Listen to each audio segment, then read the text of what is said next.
अस्सलामुअलैकुम। इस माह रमज़ान गरम पकते हुए तेल में चंद इलायचियाँ डालें और ये रेसिपी बनाकर सब घर वालों को हैरान कर दें। बहुत ही इजी रेसिपी है, तो आइए अब हम अपनी रेसिपी की तरफ चलते हैं। इसे बनाना बहुत ही आसान है और जल्दी से बनाकर आप इसको रेडी कर लेंगे।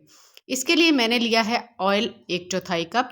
अगर आप चम्मच के हिसाब से देखें तो 4 से 5 चम्मच ये मैंने ऑयल लिया है, इसको गर्म कर लिया है।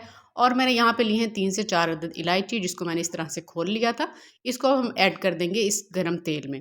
ठीक है जी, गरम तेल में ऐड करने के बाद हमने इन इलायची को कड़कड़ा लेना है। जैसे इसमें हल्के हल्के से बॉयल आना शुरू हो जाएंगे तो हम इसमें नेक्स्ट चीज़ ऐड करेंगे।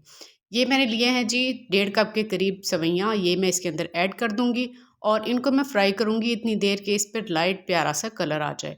इसको बनाना बहुत ही आसान है। ये रेसिपी अगर आपने बनाकर तैयार कर ली तो इससे रिलेटेड तमाम रेसिपीज़ आप बेहद आसानी से बनाकर तैयार कर लेंगे। फ्लेम पे हम इसको फ्राई करते रहेंगे लाइट गोल्डन कलर आने तक। फ्लेम को हमने तेज़ नहीं करना, वरना एकदम से कलर आ जाएगा और सवैयाँ जल जाएंगी, जिससे टेस्ट भी ख़राब हो जाएगा। आप देखें इस पे प्यारा सा कलर आ चुका है और अब मैं इसमें पानी ऐड कर रही हूँ। पानी आपने इसमें इतना ऐड करना है जितना कि हम चावलों में ऐड करते हैं, यानी कि हल्का हल्का सा इसके ऊपर पानी होना चाहिए, इससे ज़्यादा मत डालिएगा। और आप इसको उबाल आने का हम इंतज़ार करते हैं। जैसे इसमें एक बॉयल आना शुरू हो जाएगा, चीनी ऐड कर देंगे। तो चीनी जो है मैं 1 प्याली इसमें ऐड कर रही हूँ, बिल्कुल परफेक्ट है। अगर आप थोड़ा-सा मीठा ज़्यादा पसंद करते हैं तो थोड़ी-सी और भी इसमें डाल सकते हैं।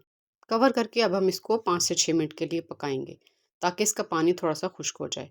तो अभी मैंने इसको चेक किया है, ये देखें आप, इसमें थोड़ा-थोड़ा सा पानी अभी मौजूद है। तो फ्लेम को हमने मीडियम ही रखना है और इस स्टेज पे आप इसमें चीनी भी चेक कर सकते हैं। अगर आप ज़्यादा पसंद करते हैं, थोड़ी-सी और ऐड कर दें, लेकिन जो रेशियो मैंने आपको बताया है बिल्कुल परफेक्ट है।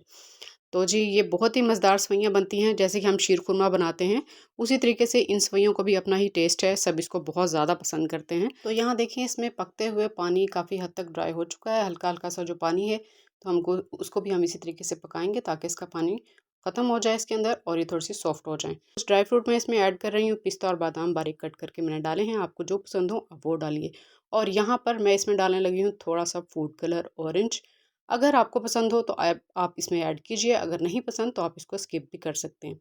तो जी अब हम इसको लगाने लगे हैं दम। हम इसको 3 से 4 मिनट का दम लगाएँगे ताकि ये मज़ीद सॉफ्ट हो जाएँ और जितना भी इसके अंदर मॉइस्चर है सब ख़त्म हो जाए। आप देखें कि ये हमारी प्यारी मज़ेदार सी सेवइयाँ बनकर तैयार हो चुकी हैं। जितना भी इसके अंदर नमी थी वो सब ड्राई हो चुकी है, सेवइयाँ भी सॉफ्ट हो चुकी हैं और अब हम फ्लेम को बंद करके इसको बर्तन में निकाल लेते हैं। अगर आप चाहें तो इसको बर्तन में निकालने के बाद आप इस पे क्रीम भी ऐड कर सकते हैं और कुछ ड्राई फ्रूट मैं इस पे अब ऐड करूँगी। तो मैंने कुछ ड्राई फ्रूट डाले हैं, क्रीम डाली है, अगर आप पसंद करें तो आप डालिए। और इसी तरीके से मज़े-मज़े की रेसिपीज़ घर वालों को बनाकर दें।